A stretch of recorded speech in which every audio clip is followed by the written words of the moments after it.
నమస్తే. Welcome to Sakshi cinema. Dance మాస్టర్లైన Shekhar master, Jani master మధ్య డాన్సర్స్ అసోసియేషన్ ఆఫీస్‌లో వాగ్వాదం చోటు చేసుకుంది. అసలేం జరిగింది అక్కడ? ఇలాంటి విషయాలు మనకు చెప్పేందుకు మనతో పాటు ఉన్నారు డాన్సర్స్ అసోసియేషన్ సెక్రటరీ శ్రీనివాస్ గారు. వారిని అడిగి మరిన్ని విషయాలు తెలుసుకుందాం. అసలేం జరిగింది సార్ ఆ రోజు? ఎందుకంటే శేఖర్ మాస్టర్ అలాగే జానీ మాస్టర్ ఇద్దరు మంచి ఫ్రెండ్స్ అని అందరికీ తెలుసు. కానీ వారే ఒకరికొకరు మాటలు అనుకున్న పరిస్థితి. ఏం జరిగింది? అంటే వాళ్ళిద్దరూ కూడా ఇప్పటికీ మంచి ఫ్రెండ్సేనండి. అంటే యూనియన్ పరంగా వచ్చేపాటికి ఏమవుద్దంటే, ఒకళ్ళు మంచి చేద్దామని అందరూ మంచి చేద్దామని వస్తారు. ఏదైనా చెడు జరిగినప్పుడు ఆటోమేటిక్‌గా ఇది కరెక్ట్ కాదు అని చెప్పడం అనేది ఎదుటి వాళ్ళ లక్షణం. ఆ క్రమంలో జానీ మాస్టర్ గారి వైఫ్ ఇప్పుడు ప్రెసిడెంట్‌గా ఉన్నారు. ఎవరు సుమలత గారా? సుమలత గారు ఇప్పుడు ప్రెసిడెంట్‌గా ఉన్నారు. నేను సెక్రటరీ, చిరంజీవి అని ట్రెజరరు. ఇలా ఒక లాస్ట్ డిసెంబర్‌లో ఎలక్షన్‌లయినాయి. అందరం కలిసికట్టుగానే పని చేసుకుంటూ వెళ్తున్నాం. ఈ క్రమంలో కొన్ని కమిటీ మీటింగ్స్ జరుగుతూ ఉంటాయి కదా! ఎవ్రీ మంత్ కమిటీ మీటింగ్ జరుగుతుంది. ఆ కమిటీలో తీసుకున్న నిర్ణయాలు, కొన్ని నిర్ణయాలు అందరికీ ఆమోదయోగ్యంగా లేకపోయినా కూడా అందరికీ ఉన్నా కూడా ఆమె కొంచెం వేరే వేరే విధంగా పోర్ట్రేట్ చేయడం, మినిట్స్ బుక్‌లో వేరే విధంగా రాయడం, ఆమెకి నచ్చినట్టుగా రాసుకోవడం. ఇలా జరగడం వల్ల అందరూ కమిటీ మెంబర్లు కూడా కొంచెం మనస్తాపం చెంది, అన్నీ ఒక విషయం కాదు చాలా విషయాలున్నాయి. ఆమె నచ్చిన వాళ్ళకి మెడికల్ లోన్‌లు ఇచ్చుకుంటారు. నచ్చని వాళ్ళకి ఇవ్వరు. అలా కొంతమందిని లాస్ట్ బాడీలో తప్పు చేసిన వాళ్ళని ఏదైనా శిక్ష వర్క్ చేసుకోకూడదు, లేదంటే ఫైన్ కట్టాలన్న వాళ్ళని కూడా నేను పర్మిషన్ ఇచ్చేస్తున్నాను, మీ కమిటీ మెంబర్ల పర్మిషన్ నాకు అవసరం లేదు అన్న ధోరణిలో అలా ఏకపక్ష నిర్ణయాలు టోటల్గా ఆవిడ ఇంకా నేను నేను ఇదే నేను ఇంతే చేస్తానన్నట్టుగా మా ఎవరి నిర్ణయాలు కూడా పట్టించుకోకుండా ఆవిడ ఆ నియంత్రణ ధోరణిలో వెళ్తుందన్నమాట. వీడియోలో చూసాము శేఖర్ మాస్టర్ చెప్పడము, ఫెడరేషన్‌కు సంబంధం లేకుండా కూడా ఎన్నికలు నిర్వహిస్తున్నారు అని కూడా. దానిపైన ఏం చెప్తారు? ఇది ఎన్నికలు కాదండి. ఇది యాక్చువల్ ఏంటంటే ఈమె ధోరణి నచ్చకే ఒక 10 మంది హ్మ్. మేము రిజైన్ చేసాం. హ్మ్. రిజైన్ చేసిన తర్వాత ఫెడరేషన్ వాళ్ళు దాన్ని యాక్సెప్ట్ చేయలా. హ్మ్. చేయకుండా ఒక సమన్వయం కోసం ఒక కమిటీ పెట్టారు. ఆ కమిటీలో కూర్చొని మాట్లాడిన తర్వాత మళ్ళీ సైజు కుదరలేదు. అయినా కూడా మేము యాక్సెప్ట్ చేయము. ఎందుకంటే ఇది అసలు మీ సిల్లీ విషయాలు, చాలా చిన్న చిన్న విషయాలు. ఇలాంటి విషయాల మీద మీరు ఇంత రాజీనామాల దాకా వెళ్ళొద్దు. కరెక్ట్ కాదు. సరే ఎవరు తప్పైనా ఒప్పైనా కలిసికట్టుగా పని చేసుకోండి అని చెప్పడం జరిగింది. దాని తర్వాత అలుసుగా అంటే ఇచ్చాము కదా అని చెప్పేసి మమ్మల్ని 10 మందిని సస్పెండ్ చేసింది ఆవిడ. ఎవరు? సుమలత గారు. సుమలత గారు. హ్మ్. యాక్చువల్‌గా ఆవిడకి సస్పెండ్ చేసే రైట్ అసలు ఆవిడకి ఉండదు. హ్మ్. అయినా కూడా మమ్మల్ని 10 మందికి సస్పెండ్ చేస్తామని చెప్పి లెటర్ ఇచ్చారు. దాని తర్వాత మేము లేబర్ ఆఫీస్‌కెళ్ళాం. ఆయన కూడా క్లారిటీగా చెప్పారు. మీరు అసలు ఒక మెంబర్ మా కమిటీ మెంబర్ గాని, సెక్రటరీ ఇలా సస్పెండ్ చేసే మీకు రైట్ ఉండదమ్మా. ఇది కరెక్ట్ కాదు. ఏదైనా నోటీస్ ఇచ్చావా? ఇవ్వలేదు. ఇవ్వకుండా ఎలా ఎలా ఎలా సస్పెండ్ చేస్తావు అయన్నీ అంటే, ఇక నుంచి ఏదైనా చేయాలన్నప్పుడు కంపల్సరీ వాళ్ళకి ఒక 3 నోటీసులు ఇవ్వాలి.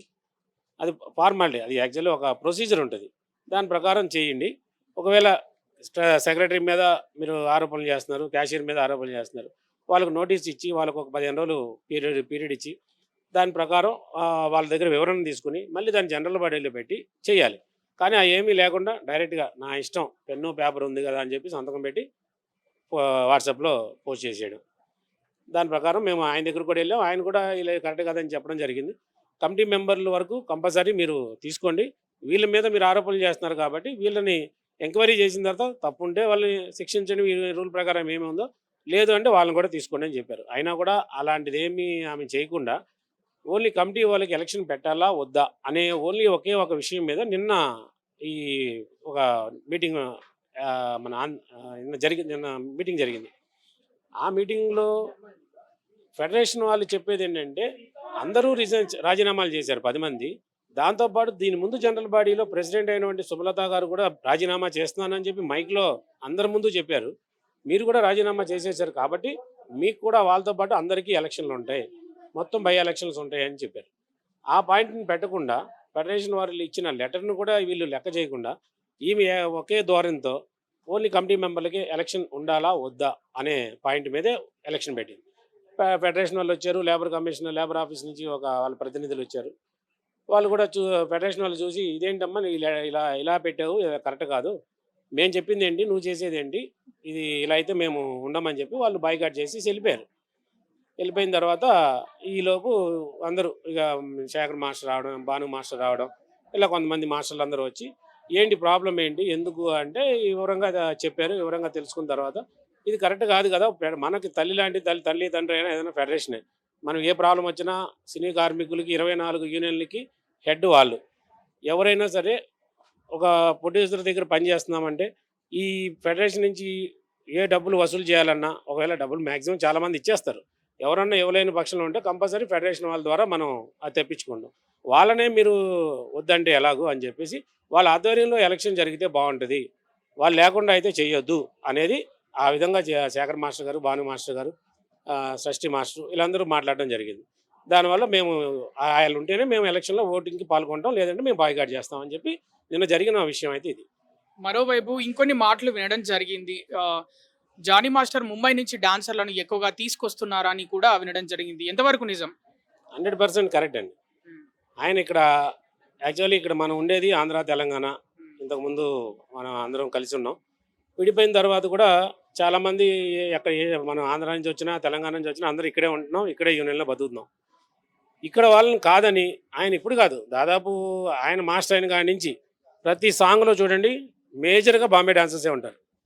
ఇక్కడ వాళ్ళకి పని తక్కువ ఉంటుంది.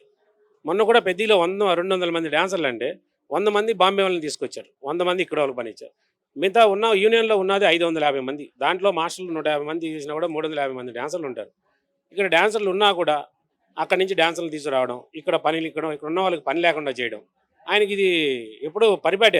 అది ఎలక్షన్ ముందేమో నేను ఎలక్షన్లో గెలవడానికి నేను బాంబే నుంచి అసలు డాన్సర్లనే తీసుకురాను, నేను అంతా మీ ఇక్కడే వాడతాను అని చెప్పి ఎలక్షన్లో జనాల దగ్గర చెప్పి ఓట్లు వేయించుకుని గెలిచిన తర్వాత ప్రతి సాంగ్లో బాంబే వాళ్ళని ఈ మా యూనియన్లో మా మెంబర్స్ కూడా చాలామంది, కొంతమంది ఖండించే వాళ్ళు ఉన్నారు, కొంతమంది ఇంకా మనకు పని వస్తే చాలు, మేము బతికితే చాలు, ఎవరు ఎటుపోతే నాకెందుకునే వాళ్ళు చాలామంది ఉన్నారు.